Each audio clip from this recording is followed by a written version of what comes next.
If you make electronic music like techno, house, or EDM, chances are that you get stuck in the loop quite often. Now, what if there was a way to break out of this pattern that is both highly effective but also super simple? If that sounds too good to be true, then stick around, because in this video I'm going to reveal what that method is, how you can use it to turn your unfinished loops into finished full tracks, and why this will help you to take your tracks from good to great in the end. So here we have our core loop, and I just extended it. This is kick, bass, drum tops consisting of shaker, hats and claps, and a lead sound. It sounds like this.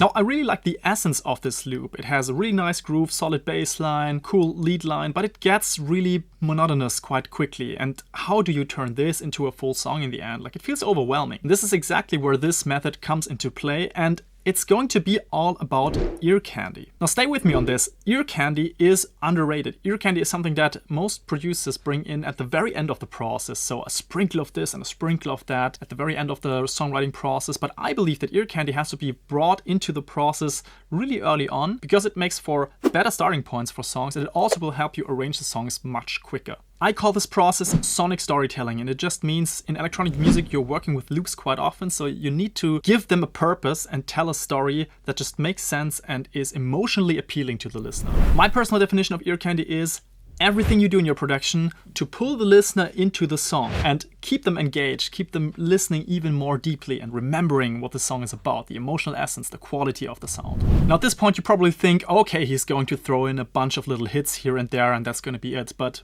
wait for it, this is the exact opposite. My first tip is actually to boldly mute elements, and this is a way of adding ear candy. So let's say we're sitting in front of this loop, we want to turn it into a full song. One thing that I constantly think about is, okay, what can I mute when? The cool thing is that if you group different elements, like for example the drum tops together in one group, it's really easy to go through the track, listen to it,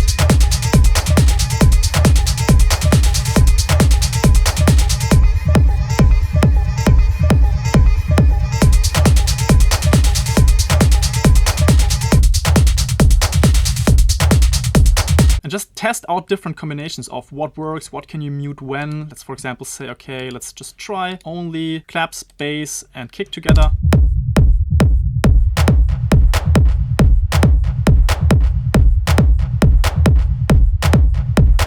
And you start to get a picture, like an idea of how this track could develop overall, and nice combinations of boldly muting some elements, then bringing all of them back at a different point. This to me is the essence of ear candy, of sonic storytelling. So we can now try to create a micro arrangement out of this loop that gives us an idea of, okay, this is different parts of the song, this is how it could come together, simply by taking away some elements. So what I've just done here is exactly what I did before. Like, instead of muting the tracks, I actually deleted some parts, changed them around a little bit, and now I have like a micro arrangement. I can walk you through some different stages of that. So here, this is how the whole thing could start. And this is, by the way, not the exact intro of the song. This is just like broad picture, what could different parts sound like.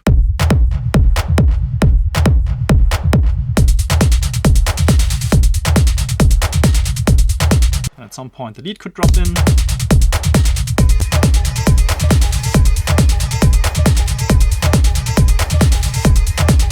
Get a little bit of more suspension here.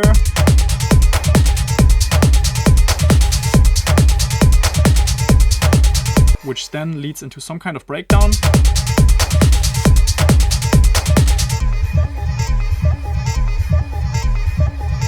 This eventually then will get sped up again. More energy.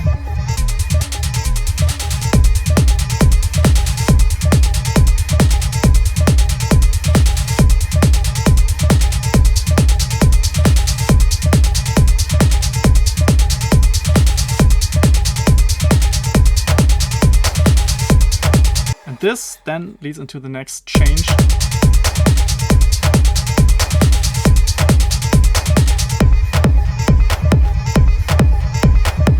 And I mean, what the hell, we're just working with 6 different elements in the track. 6 elements, it's not more. We didn't add anything crazy, but already we get like a rough structure of how the essence of a track could come together. Now the reason this method is so insanely effective is because we do the exact opposite of what most producers do. Most artists stack more and more tracks onto the loops until it just sounds like one wall of noise that is undifferentiated, is not mixable anymore, and they complain about their stuff sounding muddy. Now we do the exact opposite. We shape this first with just a bunch of tracks, and then we can now add other elements to this to emphasize things purposefully, because now we have given each element like a clear spot in this micro arrangement. We now know exactly what is missing. Now, before we get into the next steps, I actually have a free resource for you that will help you finish at least one great sounding song per month. This is called the Finisher Framework. You can download it for free at pickyourself.com/framework. It's a super simple 3-step process, a really short guide, but it's highly effective. Get it at pickyourself.com/framework. Now, let's get back to the tutorial. Now, the cool thing about this approach is that we have a structure in front of us that helps us make the decision on what to add where. The first thing I personally like to add is certain percussion hits, little micro grooves that just emphasize the overall impact of specific parts. So let's listen to this first part, for example.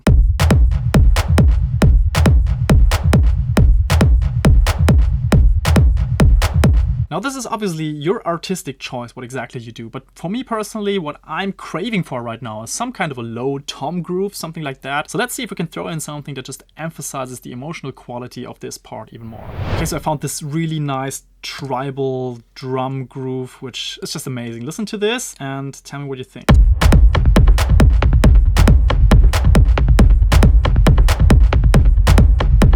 I don't mix as I go normally, but I obviously clean up things that just don't belong in there to start with, so I don't really forget. So I'm hearing too much top end here. This is definitely something I would like to get rid of. And I do it as simply as possible. I go to the auto filter, just remove a bit of the top end.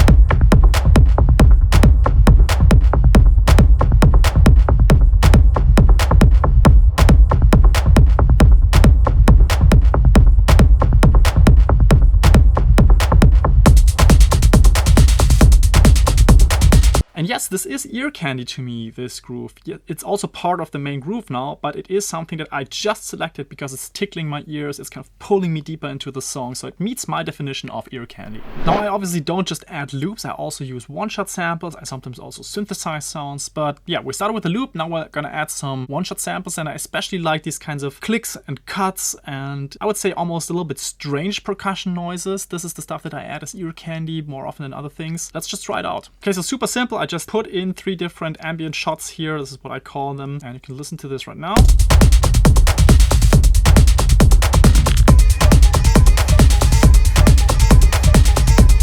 It's sounding super simple. So these kinds of sounds that are kind of a little bit standing out from the rest, but not too intrusive to the sound. Obviously, I can later on tame them even more in mixing. This is something that I would use as an ambient shot, as some ear candy that I just throw in to lead from one part to the next. And instead of reinventing the wheel on every single part, you can actually just copy this one and use it in other parts. So for example, over here, let's try this out.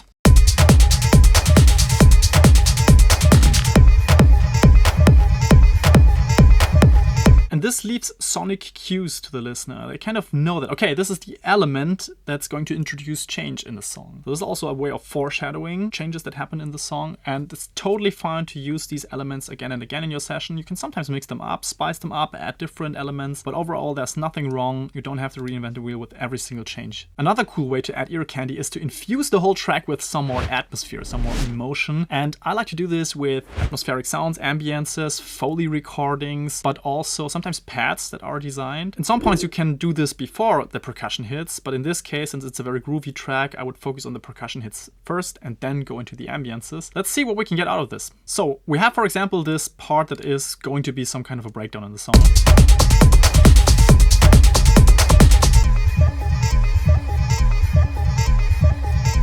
It's quite empty right now, so this is a good moment to sneak in some atmosphere and to just give the song slightly different vibe. Maybe a certain warmth, maybe some melancholic longing feel. So you decide what your purpose of this is going to be. In my case, I'm just going to look for something that just opens up the space a bit, pulls the listener in once again. Let's see what we can find. Okay, so what I've done here is I've created a very simple wavetable patch. And by the way, I've made a video on how to create pads and drones with wavetable. You can check it out there. The MIDI melody here, it's also pretty simple, but it infuses such nice atmosphere. So I went all into this like slightly detuned feeling that the song has, especially coming from the lead.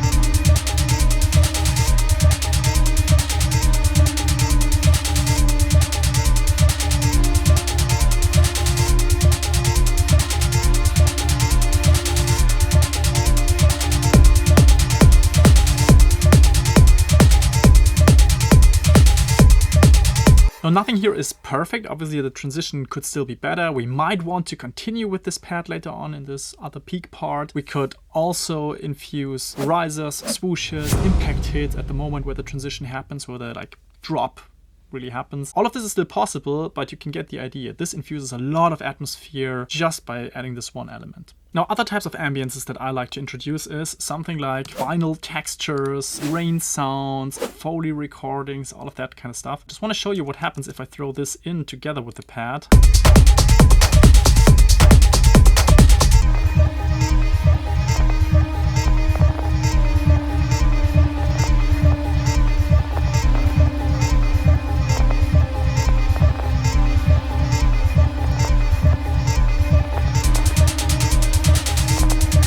It just opens up a whole different dimension when this break hits. Now, the final ear candy tip that I have for you is still underused by most amateur producers. I think you should do it way more often and also way earlier in the process. Before we get there, if you got any value out of this video so far, then consider subscribing to the channel, consider liking this video. It really helps me because I know that I'm doing the right kind of thing here and that it gives value to you. Now, my final ear candy tip has to do with automation and modulation. This is something that people don't do enough, even in the earlier stages. They wonder why the loop sounds boring, and it's actually because they're not modulating enough, they're not automating enough. And I would not wait for this until the very end of the process. I would do it really early on. And I've even developed a whole arrangement method called the skeleton arrangement method that revolves just around this concept. So watch this video over here because that is something that will definitely help you arrange songs super quickly. Now, when I listen to the whole thing, what sounds still too static to me is the lead sound. So let's look at this. So this lead sound consists of a sample, and this sample is being sent into an LFO tool that just adds a little bit of groove, ducks it away from the kick, then into the replica delay, something that I like a lot with pitch shifting engaged, and then into the super played reverb. I was just having fun playing around with this super quickly. And by the way, most of these songs that I produce here, I make them in 10 minutes before recording the tutorial, so this is not something that is a final session or anything. But how can we make this more interesting now? So we could, for example, play around with the pitch shifting here inside the replica delay. We could start automating something and start with no pitch shifting at all. We just open the automation lanes here. We select the mix, like how much pitch shifting is actually happening, and then shifting it completely and then slowly bring it back to 50, or also abruptly. So in this case, abruptly is better. And we can bring it back up again, back down, and just see how that sounds.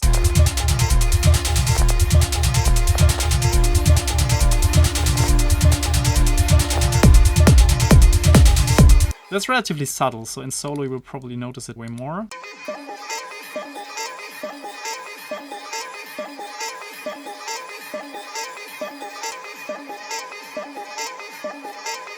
So it's like crystal type of sound goes away a little bit. We could also be more extreme and just take it away completely here again. Other things that I like to automate is just to use, for example, auto filter. We could say we bring in the lead subtly with the auto filter and just not have it be present from the very beginning.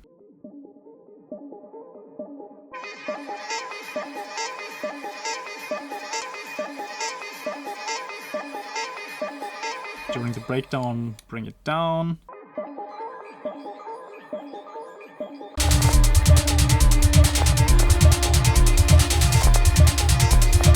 So you get the idea. You basically paint the sonic picture with your automation lanes. And you can also do interesting stuff with modulation and automation on percussion tracks. So if a percussion track sounds just too boring, too lifeless, you can add ear candy in a way that is probably not that common. So you go, for example, to hi-hats here.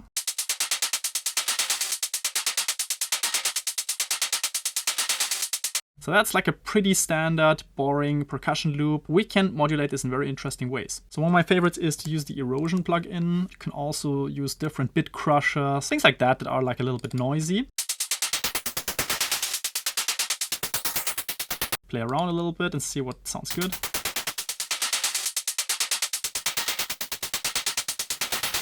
Then, for example, map an LFO to this. So I've actually added 2 LFOs now accidentally, but that's even more fun, so that's really nice. Let's map this to the frequency, adjust the depth and the offset so that we're only letting this work on a part, make it a bit slower. And then with the second modulation, we can modulate the modulators, which is a really cool trick that I've shown in another video of mine, which you can watch here. This is like sound design masterclass. We can map this one, the second LFO to the first LFO and, for example, speed up the rate in different ways. Yeah, let's use a different shape. Let's use, for example, let's randomize it a bit. Suddenly our percussion sound will be much more interesting.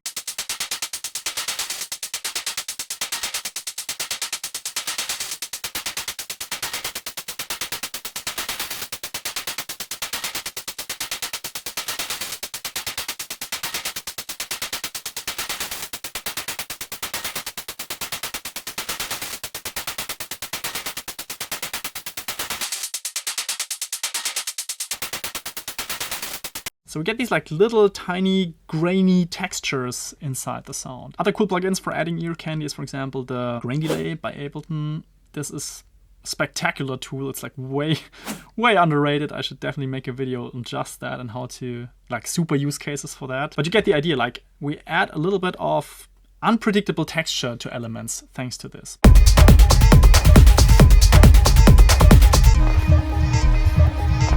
And the same thing here, like we could let this start a little bit earlier, just bring in the volume gradually.